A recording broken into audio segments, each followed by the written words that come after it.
नमस्कार friends, secret chef Nandini YouTube चॅनलमध्ये मी नंदिनी तुमचं मनापासून स्वागत करते। तर आज आपण 1 वाटी बेसन पिठापासून असा हेल्दी असा नाश्ता बनवणार आहोत। तर चला आपण वेळ न वाया घालवता रेसिपीला सुरुवात करूया। तर मी एक बाउल घेतलाय, ज्यामध्ये 1 वाटी बेसन पीठ घालून घेतले, 1 वाटी बारीक कापलेला कांदा घेतलाय, 2 हिरव्या मिरच्या घेतले बारीक कापलेल्या, अर्धी वाटी टोमॅटो घेतलाय आणि अर्धी वाटी गाजर घेतले मी किसून। तुमच्याकडे जेवढ्या भाज्या असतील तेवढ्या घालू शकता। कोथिंबीर घातली अर्धी वाटी, चवीनुसार मीठ आणि 1 चमचा चिली फ्लेक्स घातले, हिंग घातले 1 चमचा, अर्धा चमचा हळद घातली आणि आता आपण हे मिक्स करून घेऊ चमच्याने व्यवस्थित। पहिले कोरडच मिक्स करायचे, नंतर आपल्याला पाणी घालायचे। पहिले पाणी नाही घालायचं, कारण भाज्यांना पण पाणी सुटतं, म्हणून आपल्याला लगेच पाणी नाही घालायचं। तर असं थोडं थोडं करून आपण पाणी घालून घेऊ। जास्त नाही, अर्धा ग्लास पाणी लागतं, जास्त पाणी नाही लागत, कारण बेसन पिठाला जास्त पाणी लागत नाही।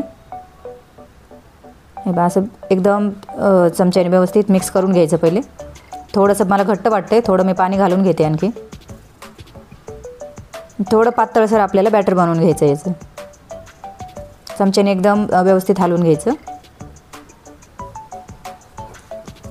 हे पहा, असं आपलं बॅटर तयार झालं आहे। आता मी तुम्हाला चमच्याने दाखवते। हे पहा, असं करून घ्यायचं। तर मी तवा गरम करायला ठेवला होता गॅसवरती, मी दाखवलं नाही पहिला, आणि त्याला थोडंसं तेल लावून घेतले। आता आपलं जे बॅटर बनवलं आहे ते आपण थोडं थोडं करून घालणार आहोत। हे भाज्या आहेत म्हणून थोडंसं चमच्याने हलवूनच टाकायचं वरती टाकताना पण। हे पहा, असं छोटे छोटेच बनवणार आहे, तुमच्या आवडीनुसार तुम्ही मोठेही बनवू शकता। मी मीडियम साईज बनवली। हे कसं मुलांना असं आकर्षक दिसलं तर खातात पण, म्हणून छोटे छोटेच बनवले मी। आणि थोडंसं कडेने तेल सोडून घ्यायचं। तेल तर अगोदर थोडं तर लावलं होतं आपण, पण थोडंसं वरतून लावायचं। आणि आपली एक बाजू अशी व्यवस्थित भाजून घ्यायची आणि दुसरी बाजू आपण भाजून घेणार आहोत। आता एकदम इझी निघले जाते, ते चिकटत नाही अजिबात तव्याला। हे पण आपण 2 मिनटं फक्त भाजून घेणार आहोत। हे पहा, असं झालं आहे आपलं। आणखी थोडंसं मला कच्चं वाटतंय, मी थोडंसं भाजून घेते आणखी। उलटं पालटं करत भाजायचं, म्हणजे व्यवस्थित भाजलं जातं, कच्चापणा निघून जातो पूर्ण। तर आपलं भाजून झालं आहे। हे पहा, असा कलर खूप छान आला याला।